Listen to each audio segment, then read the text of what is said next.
am in the middle of Athens. It's our last night in Greece, and we spent today primarily up on the Acropolis. And as you can see behind me, the Acropolis, you can see part of the Parthenon. And then over to the right, which you can't really see, it's behind that building, is the Areopagus, Mars Hill, where we read about Paul proclaiming the gospel in the book of Acts. This city was known at that time for being a very religious city. They had altars to everything, and monuments to everything, and statues to everything. A city that was really just filled with idolatry, but they were very religious. They were known for being very religious. And so when Paul came here, he went to the Areopagus and he spoke to the Stoics and the Epicureans, and he actually found this altar to an unknown God. And he used that as leverage to proclaim the gospel. And in that moment, Paul quoted from sources that were not Judaic. He was quoting from the poets and the playwrights and the philosophers of the pagan tradition of the Greek people. And later in church history, we find Clement of Alexandria and Origen doing the same thing, contextualizing the gospel within the culture of the people that they're talking to. So, for you Theology 101 students, tonight you're going to be discussing the doctrine of God.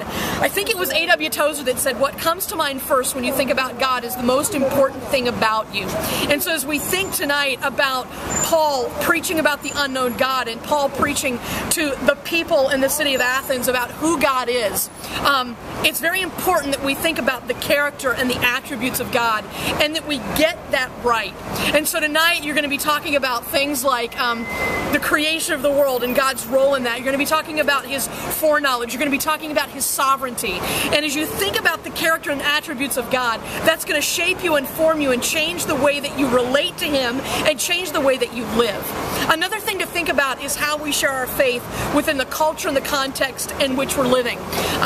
Some people will dispute Paul's methodology here. They'll point to the fact that Luke doesn't reference that there's a church planted in this area and say that Paul's contextualization of the gospel was not a good method. But obviously there was a church that was planted here. There were disciples that were made. Scripture points to that. The reality is planting a church here was not Paul's goal. Paul's goal was to get to Corinth, but while he was here, he preached the gospel, and he preached it in a way that made sense to the people that he was with. Later, the church historian Eusebius talks about a church community that was planted here. So as you're thinking about the attributes and the character and the nature of God, how do you then proclaim that to the culture around you? How do you talk about God in a way that that relates and resonates with the people that you are in community with every day? So yeah, I guess that's it. We've had a great day.